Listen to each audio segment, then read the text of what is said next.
The story of Daniel and the lions.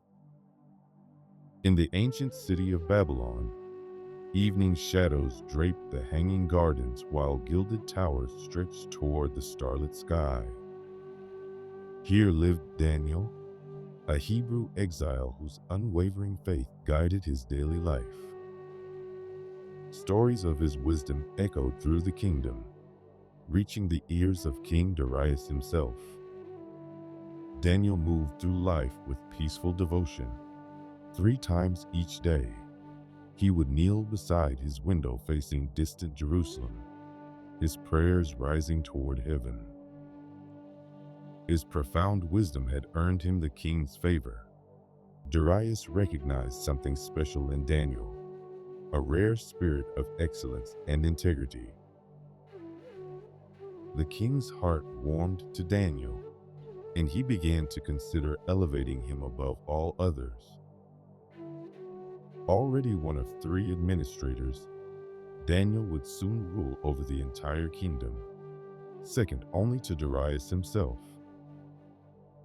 Such trust came naturally, for Daniel's character remained beyond reproach, his work meticulous and honorable. Yet within the palace shadows, jealousy took root. Other administrators and officials grew envious of Daniel's rising influence. They watched him carefully, searching for some flaw in his service to the kingdom, some corruption in his character they might expose. Their search proved fruitless. Daniel's work remained impeccable, his honesty transparent. These men realized that only in Daniel's dedication to his God would they find a path to his downfall. Moving quietly through palace corridors, these officials formulated their plan. They approached King Darius with carefully chosen words that concealed their true purpose. They spoke of unity and honor, suggesting a decree to glorify the king.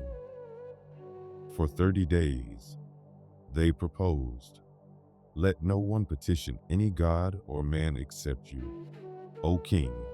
The penalty, they added, would be the den of lions. Darius, seeing no harm in this decree that seemed to shimmer with loyalty, agreed and signed it into law. The decree spread throughout the kingdom. Daniel, hearing the news, understood its implications immediately. His heart remained steady, his faith unshaken. He knew with certainty which path lay before him. In his upper chamber, Daniel continued his devotions without hesitation. 3 times daily, he knelt beside his window. His prayers rose toward Jerusalem, his movements flowing with familiar grace. The men who had set this trap watched patiently, their hearts cold with anticipation. They found Daniel exactly as they expected, kneeling in prayer. Their feet carried them swiftly to the king, their words flowing with practiced concern. Before Darius, they spoke in measured tones, reminding him of the decree sealed by his own hand. Then their accusation fell. Daniel prays to his God 3 times each day, ignoring your command. The king's heart sank. He immediately recognized the trap that had been laid for Daniel. Until sunset, Darius worked tirelessly, seeking some path through this decree to save the man he valued so highly. Yet the law of the Medes and Persians stood firm, unchangeable even by the king himself. As evening settled over Babylon, Daniel was brought before the king. Darius spoke with genuine sorrow, his voice carrying hope that Daniel's God would deliver him. The stone was brought forward and placed over the den's mouth. The king sealed it solemnly with his own signet ring. That night stretched endlessly for Darius. He fasted alone, refusing musicians and entertainment. Sleep eluded him.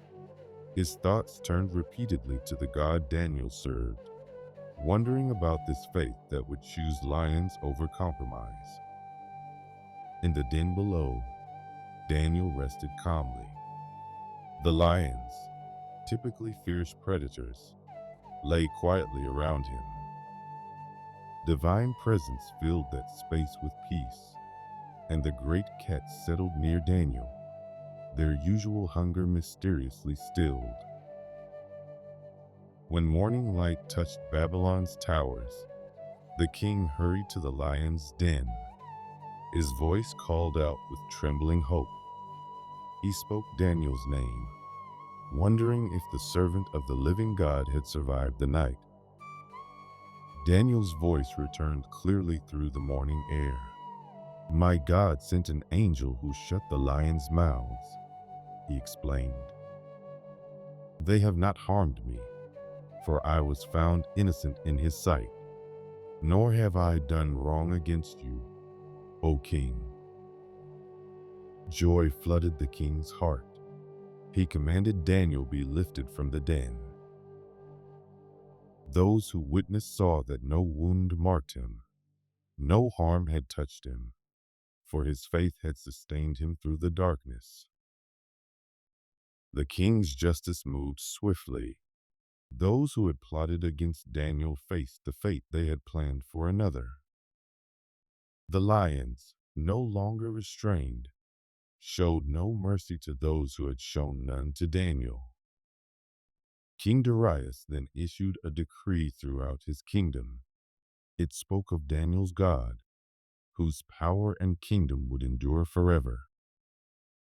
This living God, who had delivered Daniel from the lions, was to be honored throughout the realm. Daniel continued to prosper, his influence flowing through the reigns of kings. His faith remained steady, a testament to the power of unwavering trust. In palace halls and quiet chambers, stories of his deliverance spread, teaching the wisdom of faith and courage. In quiet moments, when our own courage wavers, we might remember Daniel's example. His story reminds us that protection works in mysterious ways for those who remain faithful. Sometimes our path forward appears only when we step confidently onto uncertain ground, trusting in guidance beyond our understanding. We too may face times when our convictions must stand against overwhelming pressure. In such moments, we might recall how Daniel knelt before his window, his dedication flowing naturally from his heart. Our own small acts of faithfulness can become powerful testimonies to enduring truth. This ancient tale speaks across centuries to waiting hearts. It reminds us that divine protection remains attentive, that deliverance comes to those who trust completely in heavenly care. In a world of changing fortunes and shifting loyalties, Daniel's story offers a glimpse of unshakable faith, a quiet courage that transforms even the darkest den of lions into a sanctuary of peace.